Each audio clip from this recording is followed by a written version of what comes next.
News, सच जरूरी है। नमस्कार दर्शकों, आप देख रहे हैं MNS न्यूज टीवी और मैं हूं आपके साथ श्रद्धा तिवारी। तो आइए देखते हैं आज की खास खबर। देश भर में खोले जाएंगे 100 नए सैनिक स्कूल।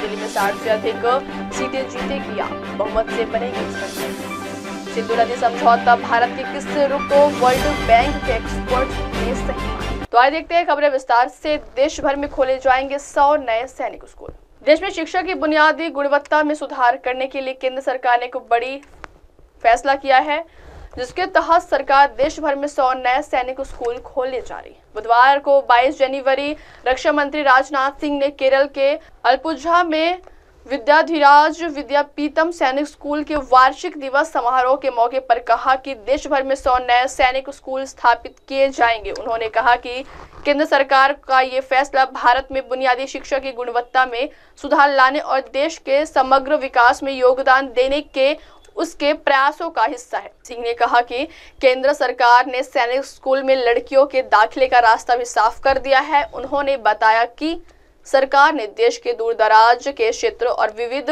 सांस्कृतिक पृष्ठभूमि के कर्मियों को शामिल करने के लिए देश के हर जिले में सैनिक स्कूल स्थापित करने का फैसला लिया है। उन्होंने इस बात पर जोर दिया कि भारत के स्वास्थ्य, संचार, उद्योग, परिवहन और रक्षा जैसे क्षेत्रों में प्रगति के साथ आत्मनिर्भरता की ओर बढ़ने के मद्देनजर शिक्षा क्षेत्र में क्रांति और बच्चों के सर्वांगीण विकास की जरूरत है। उन्होंने कहा कि एक सैनिक को सिर्फ युद्ध के नजरिए से नहीं देखना चाहिए, क्योंकि हर सैनिक में कई और भी गुण मौजूद होते हैं।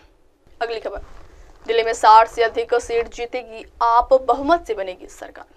आम आदमी पार्टी के वरिष्ठ नेता और राज्यसभा सदस्य संजय सिंह ने भाजपा और प्रधानमंत्री नरेंद्र मोदी पर तीखा हमला बोलते हुए कहा कि मोदी जी झूठ बोलकर दिल्ली का चुनाव नहीं जीत पाएंगे, दिल्ली का मुख्यमंत्री अरविंद केजरीवाल ही बनेंगे। आम आदमी पार्टी की फिर से 60 से ऊपर सीटें आएंगी और प्रचंड बहुमत से सरकार बनेगी। उन्होंने कहा कि पीएम मोदी बौखलाहट में हैं, उनके पास दिल्ली के लिए कोई सोच और योजना नहीं है। पीएम मोदी ने कहा था कि वो हर साल 2 करोड़ नौकरी, सबको पक्का मकान और 15 लाख रुपए देंगे, लेकिन नहीं दिए। सांसद संजय सिंह ने कहा कि पीएम मोदी बच्चों का कोई भविष्य नहीं दे सकते हैं, वह स्कूल और अस्पताल नहीं बना सकते हैं। संजय सिंह ने कहा कि पीएम मोदी ने 15 अगस्त 2022 तक सभी को पक्का मकान देने की बात कही थी, लेकिन अभी तक नहीं दिया। अगर नरेंद्र मोदी को लग रहा है कि वे ऐसे झूठ बोलकर दिल्ली में चुनाव जीत जाएंगे, तो ऐसा नहीं होने वाला है। आम आदमी पार्टी द्वारा की गई घोषणाओं का अच्छा और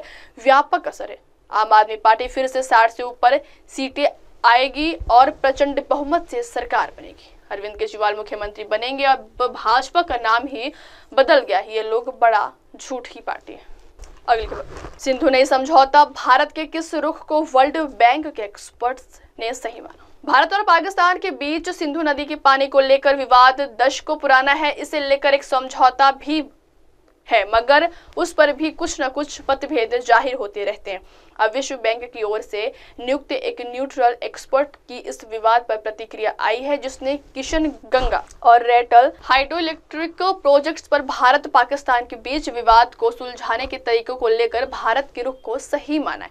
विदेश मंत्रालय ने अपने बयान में कहा कि भारत का ये लगातार और सैद्धांतिक रुख रहा है कि सिंधु नदी समझौते के तहत केवल न्यूट्रल मतभेदों पर फैसला लेने की ताकत है। लिहाजा अब भारत समझौते की पवित्रता, अखंडता बनाए रखने के लिए न्यूट्रल एक्सपर्ट प्रक्रिया में भाग लेना जारी रखेगा, ताकि मतभेदों को समझौते के प्रावधानों के हिसाब से सुलझाया जा सके। भारत और पाकिस्तान के समझौते के तहत भारत को पूर्वी नदियों सतलज, प्यास और रावी के पानी तक बिना किसी रोक टोक के पहुंच हासिल है, जो कि पाकिस्तान ने पश्चिमी नदियों सिंधु, झेलम और चिनाब के पानी पर अपना अधिकार बनाए रखा है। पिछले साल भारत ने समझौते की समीक्षा की मांग करते हुए पाकिस्तान को एक औपचारिक नोटिस भी भेजा था। अब वक्त हो चला दर्शकों ब्रेक से लौटने के बाद देखिएगा देश और दुनिया की तमाम बड़ी खबरें। बने रहिए MNS न्यूज टीवी पर। नमस्कार, मैं Abhishek Bachchan. Keep watching MNS news.